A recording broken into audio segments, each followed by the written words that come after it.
Gordon, the big engine, and Thomas the tank engine puffed buffer to buffer back home. It had been a busy day. First, Thomas had teased Gordon about the time that the big engine had slid into a ditch. Then Thomas fell down a mine and Gordon came to his rescue. "Remember, Thomas," called Gordon grandly, "united we stand, together we fall. You help me and I'll help you." "I'll remember," replied Thomas, "but I hope the Fat Controller forgives us soon." Suddenly they noticed something. As the two engines whistled into the sheds, everywhere they looked they saw paint pots and painters. "Bust my buffers," said Thomas. "What's happening?" "Shh," whispered Percy. "The Fat Controller is going to tell us now." Ladies, gentlemen, and engines, I am honoured to inform you that Her Majesty the Queen herself is coming here to visit us. Now, on with the preparations. The engines wondered who would pull the royal train. "I'm too old to pull important trains," said Edward sadly. "I'm in disgrace," sighed Gordon gloomily. "He'll choose me, of course," boasted James. "You," snorted Henry, "you can't climb hills. He will ask me to pull the train, and I'll have a new coat of paint." Then the rain came. Henry's driver and fireman covered up their cab to keep dry. A painter was on the ladder above the line. Henry's smoke blew high into the air. The painter couldn't see. Both he and the paint pot fell all over Henry. Poor Henry. "Well, you're not a pretty picture," sneered the painter. The Fat Controller spoke next.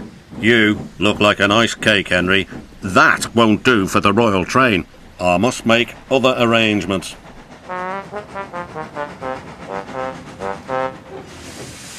Gordon and Thomas were waiting for him. "Please, sir." "One at a time," replied the Fat Controller.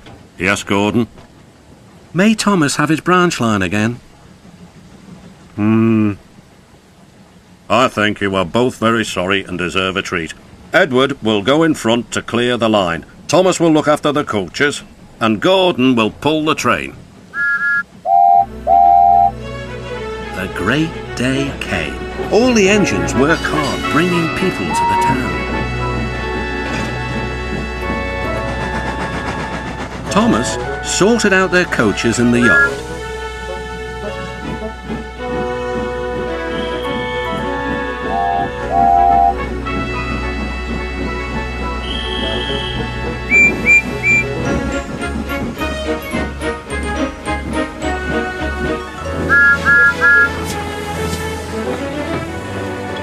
Edward steamed in. "Beep! The Queen is here!" Then Gordon whistled as he approached the station. Everyone knew that sound. The Queen's train glided into the station. Gordon was spotless, and his brass shone brightly.